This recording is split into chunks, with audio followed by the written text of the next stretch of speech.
อันชิน้องนี่2คนนี่โสดเบิดบ่น้อง โดยโสดเลย โสดเบิดเป็นสาวโสดในหมู่บ้านเพิ่นเอาเลย สาวโสดที่ว่าแบบชิน้องเคยสร้างครอบครัวมาก่อนบ่หรือว่าบ่เคย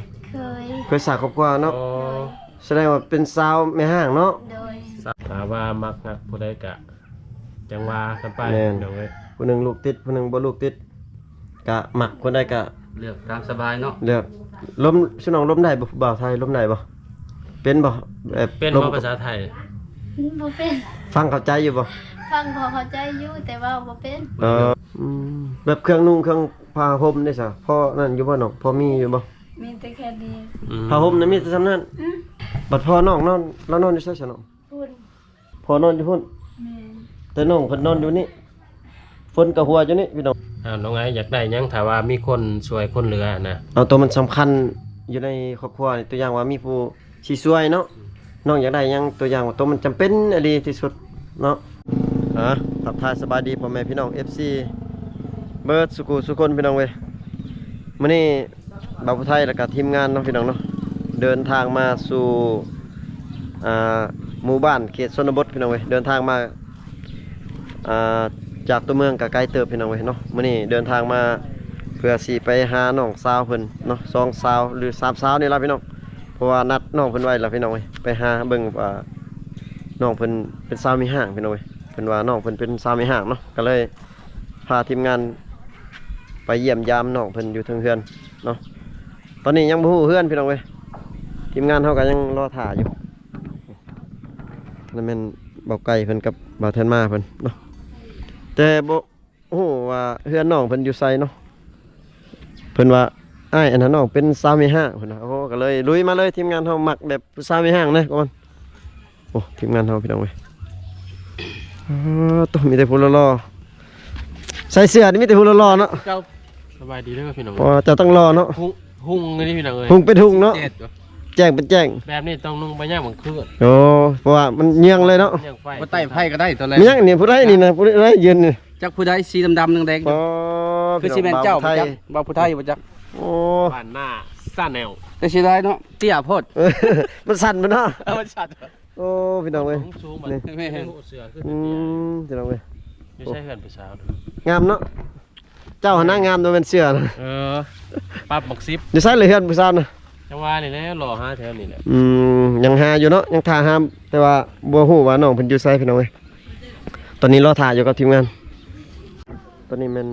มาฮอดเฮือนของน้องสาวเพิ่นแล้วพี่น้องเว้ยตอนนี้ว่าโอ้หมู่บ้านมันเข้ามาอยู่ในมันโอ้คักนี่พี่น้องเว้ยเฮือนติดกันเนาะเฮือนเขาเจ้าเป็นเฮือนที่ว่าน้อยๆเนาะหลังน้อยๆโอ้น้องสาวเพิ่นก็นั่งอยู่เทิงเฮือนพุ่นล่ะแต่ว่าบ่ฮู้ว่าชื่อเสียงเพิ่นยังบ่ฮู้เนาะพี่น้องเนาะเดี๋ยวสิขึ้นไปถามน้องเพิ่นอยู่เทิงเฮือนพุ่นล่ะพี่น้องเอ้ยเป็ดหน่อยลายเลยพี่น้องเอ้ยเขาเจ้าอัดน้ำไว้เนาะพี่น้องติดกับเฮือนของน้องสาวลาเลย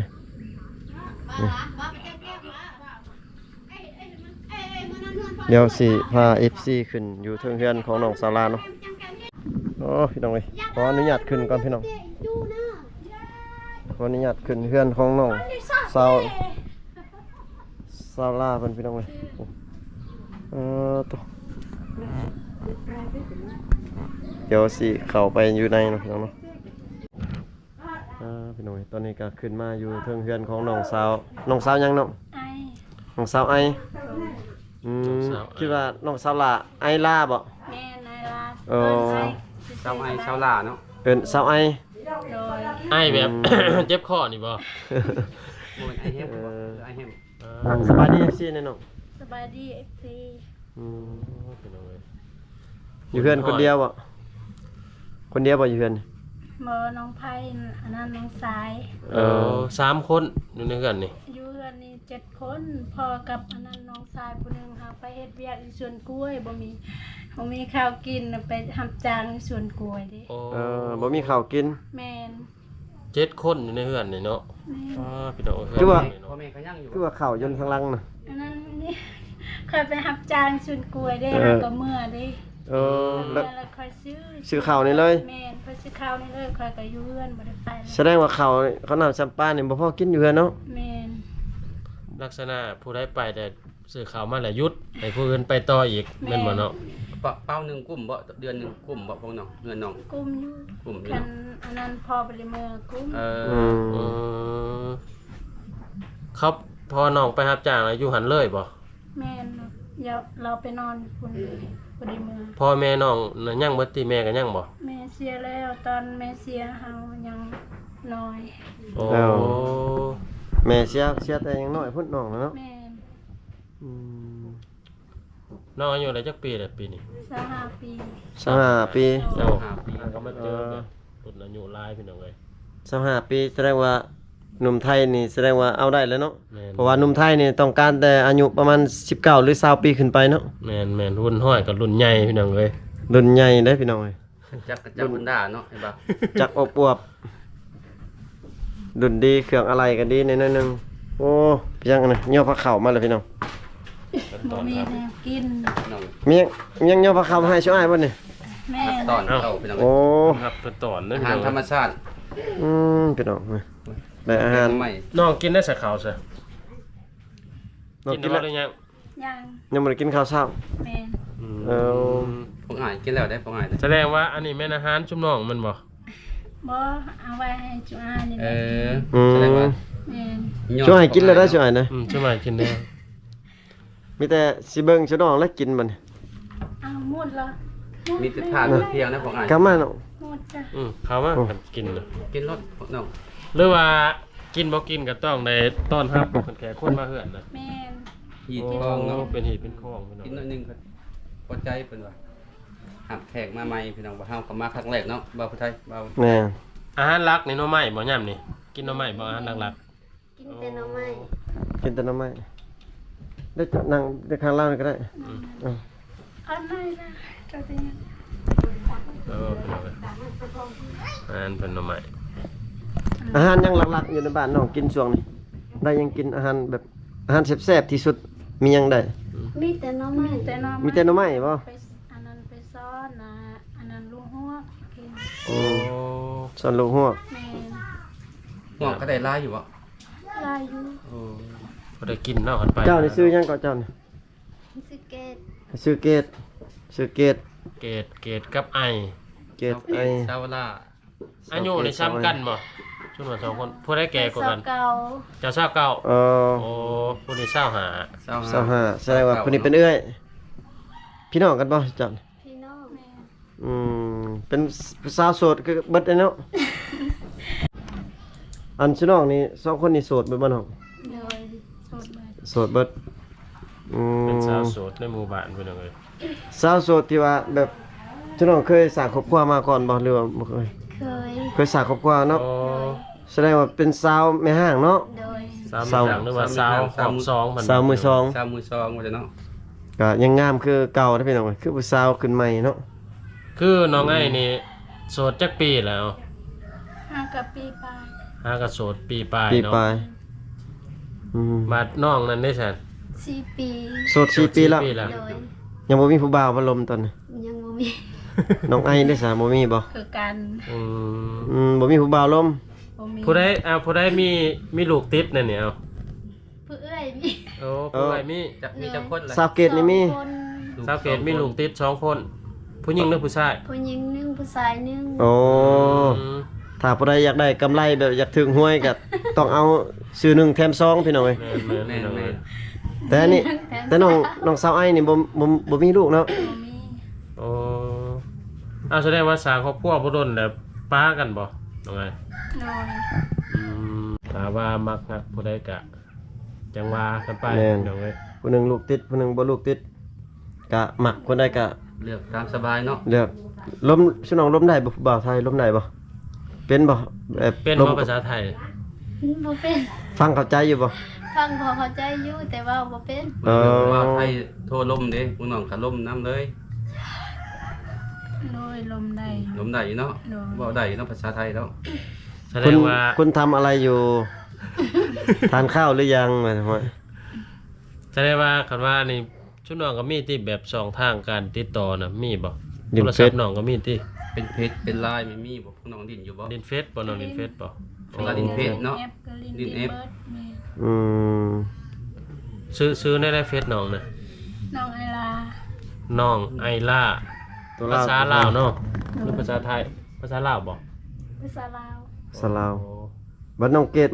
ดินบ่ได้ดินบ่โทรศัพท์ เล่น ดินคือกันซื้อเฟซนั่นได้ก็ เป็นจังได๋ ซื้อเฟซนางนุชชื่อลูก นางนุชตัวลาวบ่ โดย นางนุชตัวลาว ชื่อลูกเนาะ ของลูกสาว แต่ เพิ่น นุชใส่ยาชัว แต่ว่าคันโทรมานี่ก็แม่รับแล้วเนาะ ลูกบ่มีสิทธิ์วะมีแต่แม่มีสิทธิ์เนาะอ้าวมีหยังก็อย่าพี่น้องเอ้ย ผู้หนึง ไปถึง โส ใจ ด ก็ติดต่อ ผู้หนึง หา โสด น้อง 4 สาว ปีพี่น้องเอ้ยผู้หนึงโสดได้ ปีหนึ่ง ปีปลายปีหนึ่งปีปลายโอ้พี่น้องเอ้ย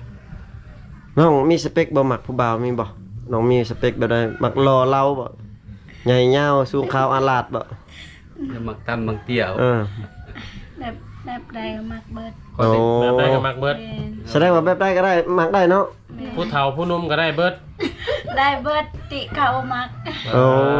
พี่น้องเอ้ย น้องผู้นั้นผู้เฒ่าผู้หนุ่มก็ได้เบิด มักเบิดเนาะ แต่เขาบ่มัก แม่น เพราะว่าเฮาเป็นสาวไม่ห่างหรือสาวหอบซองเนาะอย่างเขาเจ้าบ่มักเนาะ แม่น คือน้องว่าบ่ติแบบใดก็มัก แต่ว่าเขาเจ้ามีลูกติดกับมักได้บ่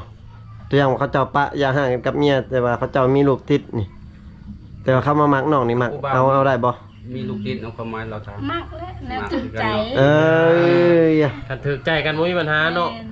อืม คนเดียวแล้วนำดู พอห่างพอหมายลูกติดได้เบิดเพิ่นว่าผู้บ่าวสาวผู้บ่าวหนุ่มพี่น้องเอ้ย ก็เพียงแต่หักแพงกันเนาะ อืม บ่สน้องเป็นแม่ห่างมานี่ แต่เป็นแม่ห่างมานี่ยังบ่เคยล้มผู้บ่าวบ่บ่เคยเลย บ่เคย ยันว่าผู้บ่าวบ่ได้เคยมาลบ แต่ว่าคำมาล้มอยู่เฮือนนี่เคยมีบ่บ่เคย มี แบบผู้บ่าวทั่วๆไปก็บ่มีบ่มึงเกิดก็มากินเหล้ากินเบียร์บ่มาดื่มหัวก็บ่มีเนาะ ดู โอ้ น้องบ่ได้คายเครื่องมาอยู่เฮือนน้องนี่ บ่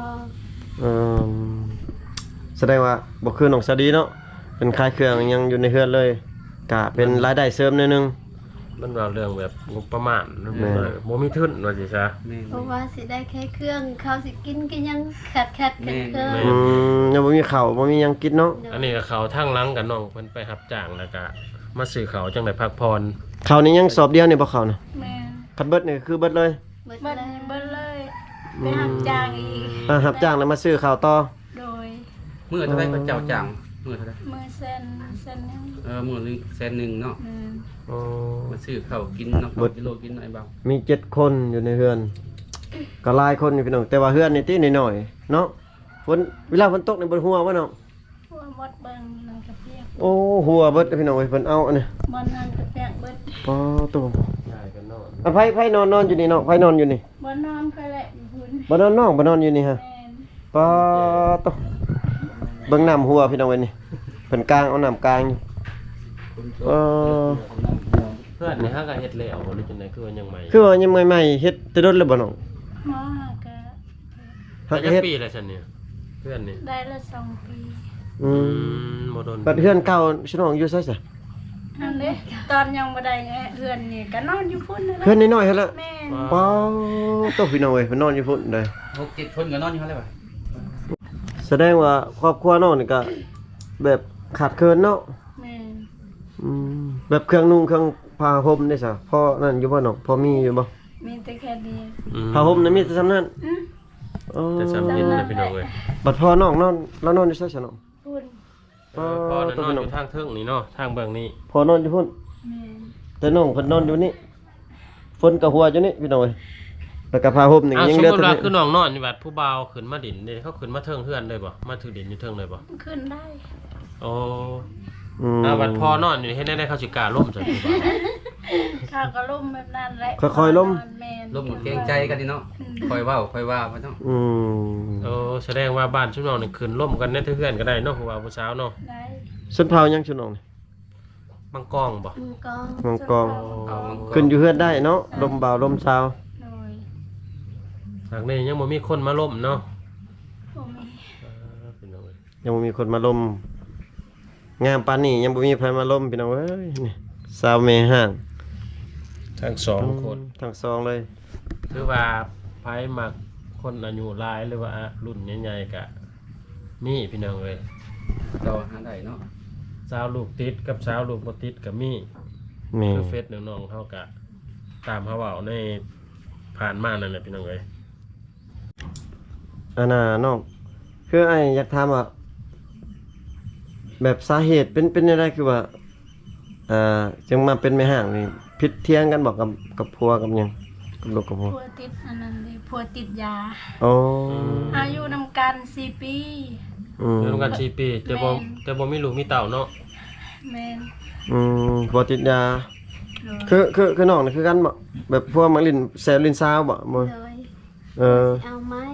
อืม บ่แล้วก็กลัวจะได้เมียน้อยเนาะ เลย ผัวลิ้นซาวเพิ่นนี่ผัว คือ ติด บ่อยู่ ยา อยู่นํกันบ่ได้บ่ซะ บ่แล้ว จะ ก็ ได้ เจ้าก ลับมาเฮือนเก่า เลย โอ้ บ่แล้วก็เจ้าบ่พร้อมเนาะบ่พร้อมแล้วกลัวจะได้ เพราะว่าเฮาไปทางใดก็มีแต่สามีห้างหลายเนาะเขาเจ้าเพราะว่าอายุยังน้อยๆแต่ว่าเป็นแม่ห้างพี่น้องเอ้ยเพราะว่าเขาเจ้าเอาง่ายแล้วก็ปะง่ายพี่น้องขาดองแพงบ่ตอนเอา ชุมน้องนี่ตอนเอานี่ค่าร้องเท่าไหร่เอา กระดองลันไป น้องล้านปลายน้องล้านกีบ เป็น น้อง เอ่อ น้องง่ายนี่3ล้าน 3 ล้านห้า 3ล้านหาค่าร้องตอนแต่งตอนนั้น ประมาณ 5,000เนาะ บาทน้องยังน้องเพชรบ่ เกรด น้องเกดได้เท่าไหร่ ล้านปลาย ล้านปลาย ประมาณ 2,000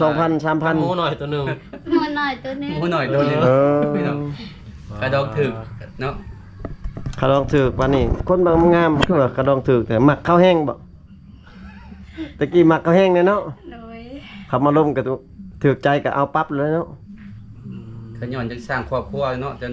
หลุดกระดองเนาะ คือแบบตอนนี้ชื่อว่าน้องพร้อมเปิดใจอยากล่มผู้ใหม่หรือบ่หรือว่าจังไดน้องไอน้องเกด ถ้ามีผู้มัก ถ้ามีคนมักคน พร้ ล่ อ ม ม นะ แต่บ่มีผู้มัก เบาไทยบ่เบาลาวบ่เนาะ แสดงว่าเปิดใจให้เนาะ โดย พร้อมเปิดใจ พร้อมเปิดใจ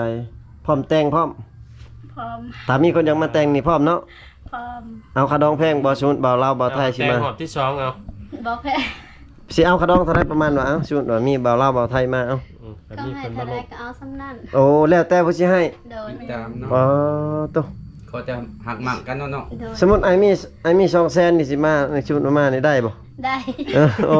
พี่น้อง จำไว้ก่อนบ่ อ้าวแบบสมมุติว่าเขาหายหน่อยนั่นน่ะค่าเฮ็ดค่าข้องผู้ได้เป็นไฟคนแก่เฮ็ดแก่ข้องนะทางผู้หญิงเฮ็ดเองบ่ บ่ทั้งผู้ชาย เขาต้องเอาหมูเอาไก่มาเนาะ โดย บ่แล้วมาจำ แสดงว่ามีหมูกับไก่แล้วก็เงินจัก5ล้าน10ล้านก็สามารถแต่งงานกันได้เนาะเอาได้เนาะ พี่น้องเว้ยก็ถูกเลยเนาะ เออ ก็คือว่าเลยเอาง่ายปะง่ายคือเฮาว่าล่ะพี่น้องเว้ย เพราะว่าตอนนี้น้องเพิ่นก็โสดจะได้คู่ได้ครองนะเพิ่นว่า เปิดใจอีก พร้อมเปิดใจ เปิดใจตลอดเลยว่ะ24ชั่วโมง ถ้าใครสนใจก็ทักหาน้องๆเพิ่นได้พี่น้องเว้ยหรือว่าอยากคบอยากล่ม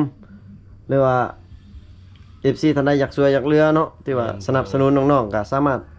ทักหาทีมงานหรือว่าทักหาน้องก็ได้พี่น้องเว้ย สิเป็นข้าวสารอาหารแห้งหรือ แม่ ว่าน เครื่องนุ่งเนาะ ผ้าห่มผ้าปกก็ได้ เพราะว่าเพื่อนน้องก็อยู่หลายคน เป็นกบ แต่ว่าบ่มีบ่อนนอนผ้าห่มผ้าปกก็ แม่ บ่ น มี บ่นอนก็ยังนอนย้ายกันนอนอยู่พี่น้องเว้ยทั้งพอ ฝ ทั้ง นตกลมแห้งๆนี่ก็ถือว่า พ่นหัวเนาะ ยากได้เนาะ พ่นหัวพ่นเปียกอยู่ ห้อง พี่น้อง ไว้ฉันนอนอยู่นี่เนาะ นอนน้องสาย น้องชาย กับน้องไผ่ น้องไผ่แม่ เออ แสดงว่าอยู่เพื่อนนี่น้องมีเอ้ยไผ่น้องไผ่คนเดียว แม่ ผู้ใดเอ้ยกก ค่อยนี่แหละ เอ้ยกก โดย จักคนซะเลยน้องของน้องนะ อันนั้นน้องสาวผู้หนึงเอาผัวแล้ว อืม เอาผัวอยู่บ้านตังไร ตั้งอะไรเก่า ซุ่ม โอ้เอาผู้ใดอยู่หั่นน้องโหบ่ผู้ชายผัวเราน่ะรู้จักชื่อบ่ ครบครัวแล้ว ฮะ ชื่อกระดุก โอ้กระดุกเอากระดุกฮู้อยู่ พี่น้องเอ้ยมาเห็นเพื่อนซ่านน้องล่ะคิดว่าตะกี้เพิ่นอยู่เพื่อนหลังนั้นเนาะ แม่น แม่น เพื่อนเอาไม้เฮ็ดหลังคาน่ะพี่น้องเอ้ย เพื่อนน้อยๆพี่น้องเอ้ย คันมาเบิดกูคนเฮ็ดแน่ๆกินข้าวกินน้ำสิบ่ยากบ่หลายคนเพื่อนน้อยๆแบบนี้6-7คนอยู่ ยาก นํกัน ก็ นี่ กินแบบนั้นแหละบ่ฮู้เสียดแนวใด บ่ฮู้สิเฮ็ดหยังเนาะ แม่น เป็นอาหารกับแบ่งผู้เล็กผู้น้อยเนาะ โดย แสดงว่าอาหารการกินนี่ก็ได้น้อยๆนี่ก็บ่พอกันกินเนาะคือตัวอย่างหน่อไม้ซ้ำนี่กิน6-7คนนี่ บ่พอ สิพอบ่ล่ะ อันนั้น ค กินตำเอา โอ้ โอ้ตำใส่ผักใส่หญ้าแล้วมันหลายไปเนาะ ตำใส่ผัก โอ้พี่น้องเอ้ย พูดอาหารพี่น้อง น้องก็ทางน้องเรามากะเป็นหน้าสงสารน้องอยู่น้องเคยไปเฮ็ดเวียกอยู่สวรรค์อยู่ยังบ่เคยรับจ้างบ่บ่เคย เคยไป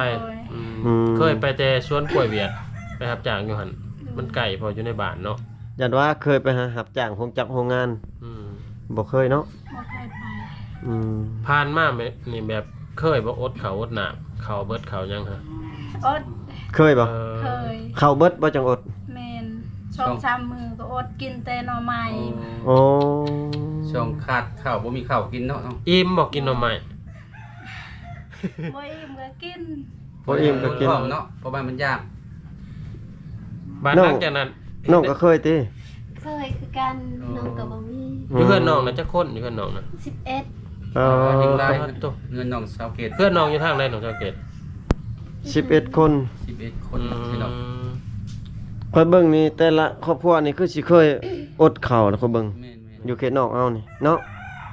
ส่วนหลายแม่นเวลาข้าวเบิดแล้วก็ต้องได้อดเนาะ ต้องได้อด เฮ็ดแนวใดจังสิมีข้าวกินแล้ว มือที่เด็กน้อยเขาโรงเรียน เขาจะมีอาหารเที่ยงเขาเอามื่อเฮือนเขาก็กินตัวนั้นแหละ อืม เดี๋ยวนี้เขาบ่ได้เข้าโรงเรียนบางมื้อก็อด อืม เครื่อง แส สิ ดง ไป ว่า โรงเรียนลูกสิไปโรงเรียนก็ยังบ่มีเครื่องนุ่ง แสดงว่าตอนเขาโรงเรียนนะใช้กินข้าวนํอาหารเที่ยงโรงเรียนนั่น แม่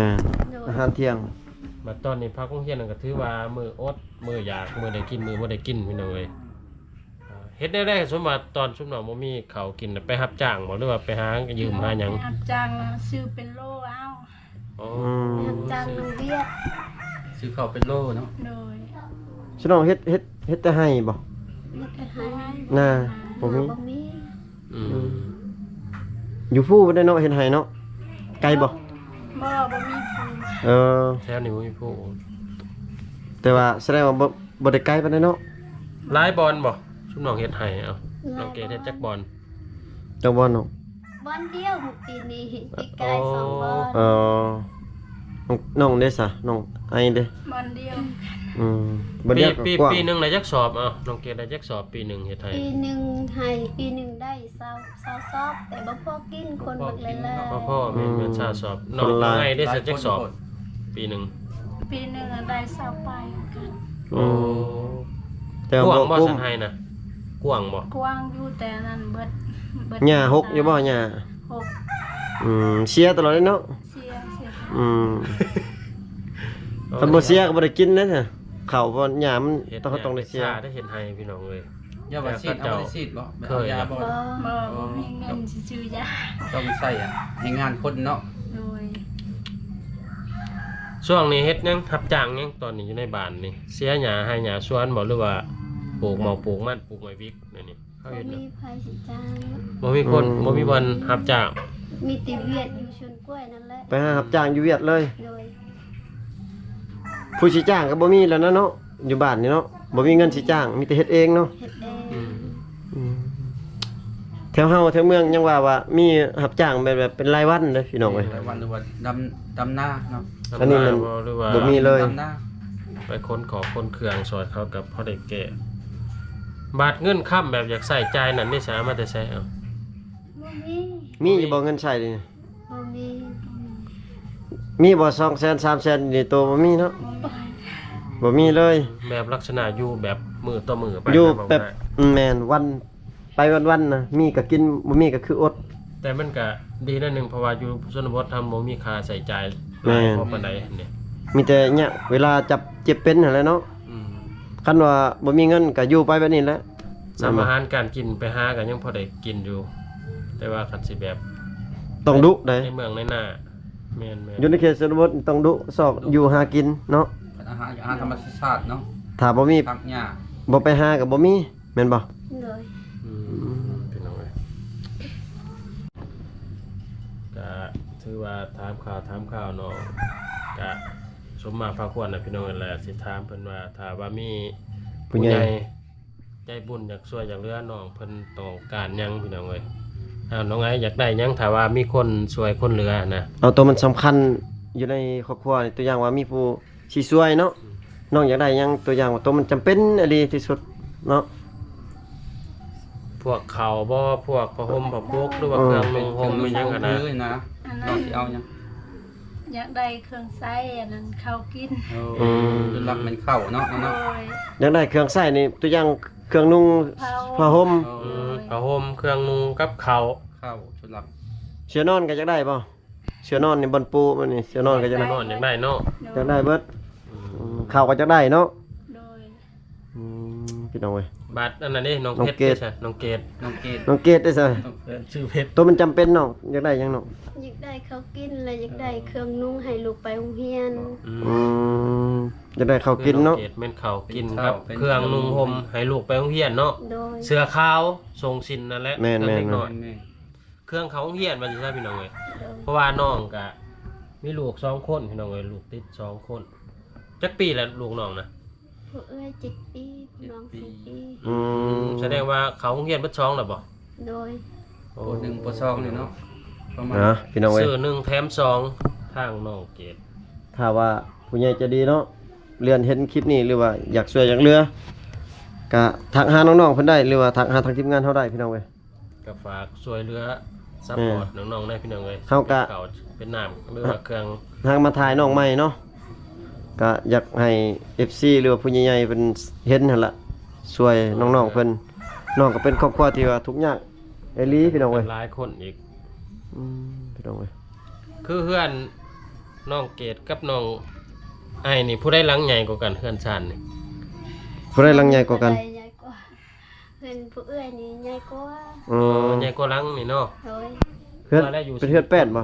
หรือเพื่อนแอมพาไม่เหี้ยปานนี้บ่ แป้นธรรมดา แป้นธรรมดาพ่อแม่น้องก็ยังเบิดเนาะ ยัง อืม บ่อยู่เฮือนเจ้าบ่เอ่ยกกบ่โอ้ ผู้นี้ก็เอื้อยกกผู้นี้ก็เอื้อยกกพี่น้องเอ้ยแต่ว่า ไปอยู่ว่าเป็นเคยกกกับ เป็นไม่ห้าง น้องเอ้ย เป็นไม่ห้า นะพี่น้องเว้ยก็เยี่ยมยามตามข่าวน้องๆก็คือ FC ได้เห็นนั่นแหละ ลุงก็เจอเลยพี่น้องเอ้ยมื้อนี้ก็ ได้ฮู้ได้เห็นพี่น้องเว้ย เลยทีมงานก็มาฮอดจอดถึงเฮือนชาติแล้วพี่น้อง กับครอบครัวเพิ่นก็เป็นครอบครัวที่ทุกข์ยากคือเพิ่นว่าทางครอบครัวเพิ่นก็ขาดข้าวขาดน้ำหั่นน่ะเครื่องนุ่งเครื่องทูพี่น้องเว้ยเครื่องถือเนาะพี่น้องแต่ว่าผู้ใดอยากช่วยอยากเหลือก็สามารถทักหาน้องๆเพิ่นได้พี่น้องเว้ยสิ่งสำคัญก็น้องๆเพิ่นเปิดใจหั่นล่ะให้หนุ่มโสดได้ทักได้คุยหาพี่น้องเว้ยคลิปนี้ก็บ่าวไทยก็สิได้ขออำลาพัดจากน้องๆเพิ่นไปก่อนพี่น้องอยู่ดีมีแรงเบิดสุขสุขคนพี่น้องเว้ยเฮงๆรวยๆบ๊ายบายนี่น้อง